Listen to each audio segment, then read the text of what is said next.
Hey there and welcome back to Currently Kent. If you remember the last time we saw this case, it was promised a part 2 with the Thermaltake Core X9, and this is gonna serve us as that video here today. After having it on my desk for a couple weeks, I've run into a few issues and things that I basically can't live with, and we'll go over those now.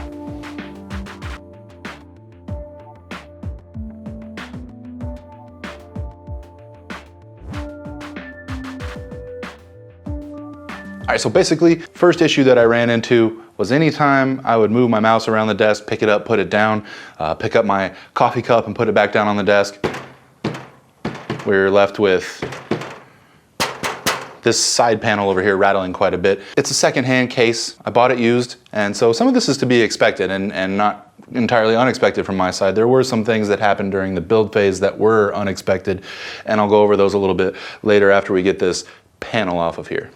Okay, so the panel's been removed there, and I brought into frame here a little bit of the product I was talking about, plastics right here. It looks like, according to the bottle, it was kind of designed to help with headlights on vehicles and remove some of the haziness or cloudiness that might develop over time on them. It also lists being able to help restore acrylic panels to an original finish. Now, the guide online that I saw basically said you need to sand down the surface of the panel that you wish to restore, starting off with a lower grit sandpaper, working your way up to a finer grit sandpaper, and then applying the plastics to the surface of the panel that you're working on, and then also wiping it off. I tried on this panel probably 4 or 5 different times to get it back to the original finish. Started off around 500 grit, worked my way up to 2000 grit, and this was the best result I could get here, was having it to end up being frosted in the end. And it looks okay to me, but it just is kind of one of those things I see every day and I wish it was different. Now, one of the other reasons that I'm a little bit disappointed in how things turned out with this build is, as you can see here, this panel, maybe if I can get it to line up just right, there's a large kind of a dented section here in this panel. So as it lines up against the side of the case, it doesn't actually fasten in the way that it's meant to fasten in. And I think that's probably part of the reason as to why there's so much rattle on the case as it sits on my desk. It's not ideal, and it's just something that it bothers me, and you know, it's not a huge deal, but once you notice it, you kind of can't unnotice it. All right, so from this angle, we're going to take a look at a couple of the other things that didn't go according to plan inside of the build, and I'm going to pop this top off here and we'll get a little better look at them. So part of the reason I'm going over a lot of these mistakes and things that didn't go exactly to plan is to just sort of demonstrate this is probably my 5th, 6th, 7th build of custom water cooling, and all the planning goes into something like this. This took me almost a month to put all the parts and pieces together to get everything in and begin the assembly process. And I took photos and I made sure to do a full layout of everything. And even still, there are some things that you can overlook and have them not go your way, so you have to kind of think your way around them, which the first one is probably the most obvious here is, well, the most obvious to explain, I should say, is the overall length of each one of these tubes that I got. It's 16 millimeter acrylic from EK, and they come in 500 millimeter lengths. And the distance that goes for a lot of these runs that I was trying to make is actually longer than 500 millimeters. So initially, the plan for this bend was to just come straight up and go straight in to the inlet of the graphics card over here. Well, as it turns out, when I measured, after, of course, I had all the tubing, and when I measured to make sure that I would have enough distance to clear just doing this one 90-degree bend to make it over to the inlet of the graphics card, wasn't going to be long enough with the tube. So this routing is the route that I took. Plan B, it follows the shape of the design language that is on the graphics card block, so it wasn't really a big deal. It actually ended up looking kind of nice, but again, just wasn't something that I had planned to have to deal with. And so the next part that I need to talk about is going to require me to flip this whole case around, so bear with me for a second while I do that.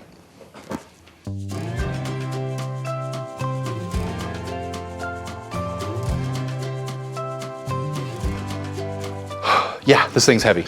This back panel here, again, secondhand, you know, this case is probably 5, 6 years old. Some stuff like this is to be expected.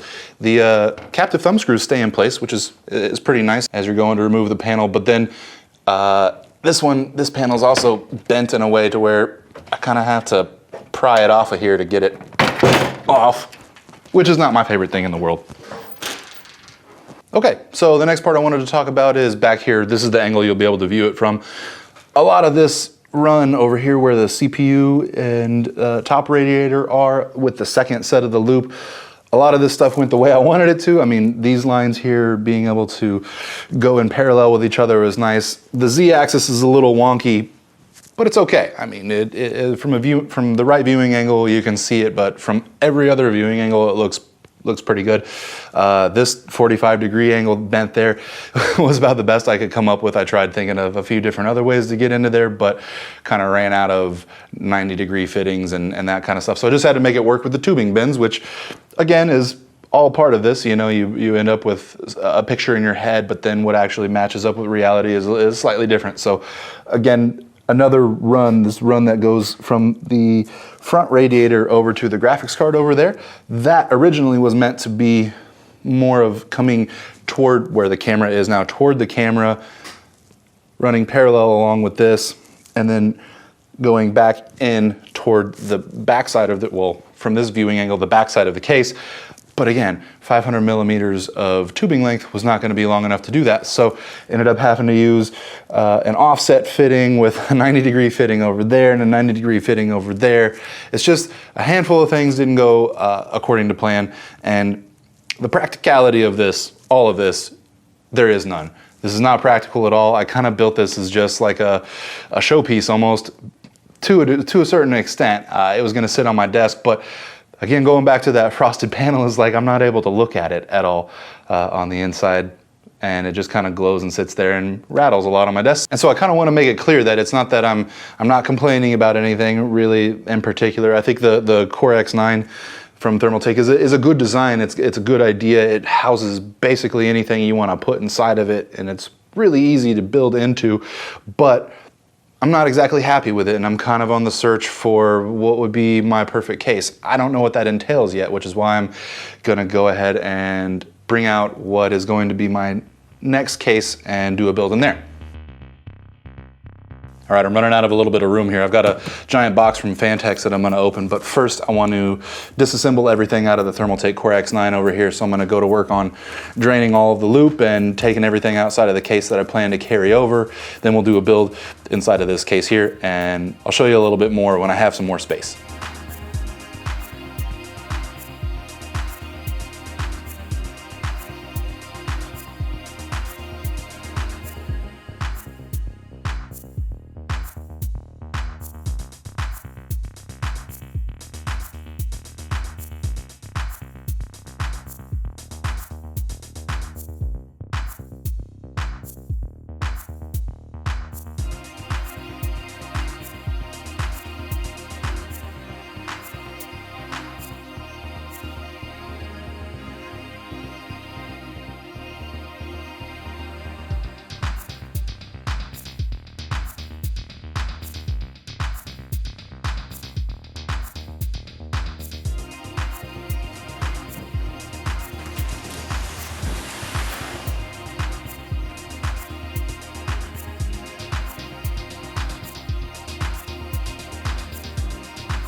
As you can see here, I've gone with the Phanteks Primo. It's an older case, but the build quality is really solid on this.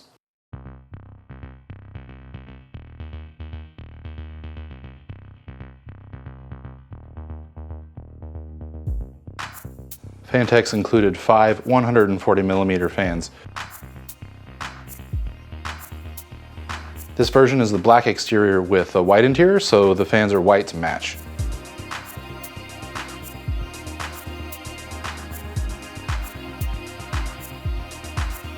Really cool part about this is that nearly every section of the case that uses filters has these push pin mechanisms, which I absolutely love.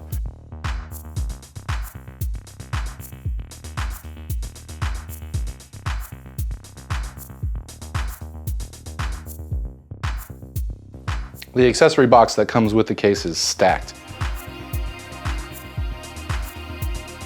Has a full color manual, zip ties, and Velcro straps.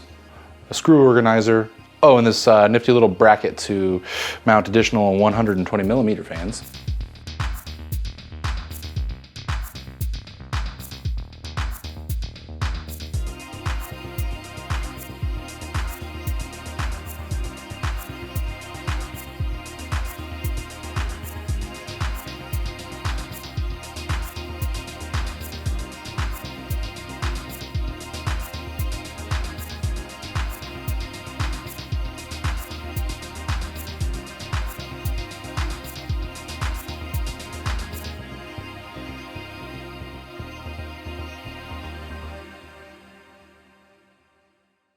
Alrighty, so before I go any further, I just wanted to take a look here at the fitment of how everything was going to go inside of the case, meaning just the water cooling parts themselves. So the radiators, 480 millimeters top and bottom, and the heat killer tube 200 over here on the far left-hand side. Phanteks gave some mounting option and consideration for pump reservoirs or just reservoirs in general to be mounted over here on the left-hand side, as well as they put this bar here in the middle, this plastic piece, I believe here, yeah, it's a plastic piece that will come off of here, which I'll probably have to take apart or out of the case at some point, just to have a look behind there and make sure that I'm going to be able to get all my cables through.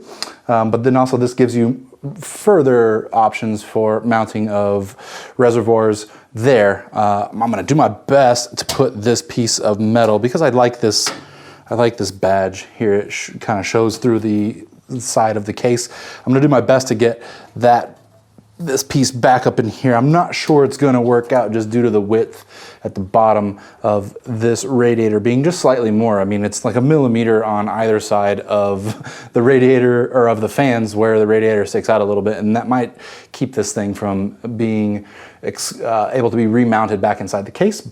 But let's press forward.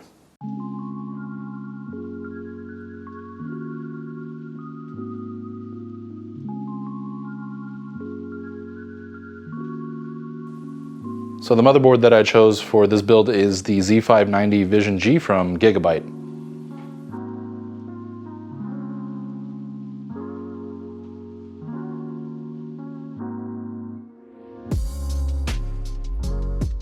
One of the things I like the most about this board is that it gives you tons of M.2 slots. 4 in total if you're using 11th gen Intel CPUs, 3 if you're using 10th gen like I am here with the 10900K.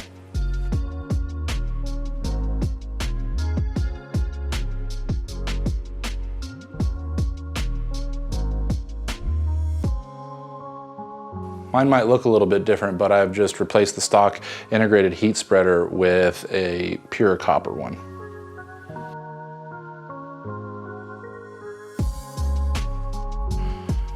And once again for this build, I'll be using a CPU block from Optimus.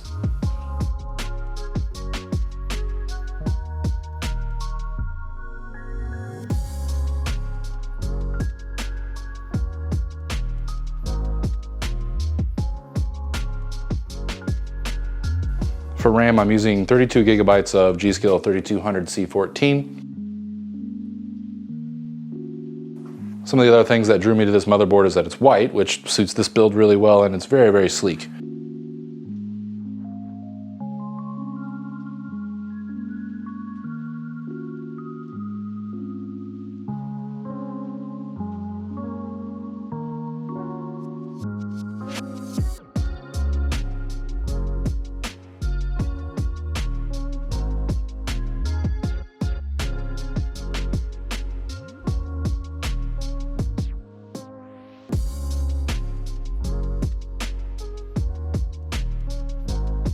Now that everything's inside the case, let's fill it up and take a look at how it came out.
I very much enjoyed building in the Phanteks Primo, and I can't really come up with too many things to criticize on the case or think of some things that they could have done better, just maybe hoping for some sort of a modern equivalent to this particular case here and doing something different with the optical bays up front since I'm not using those yet.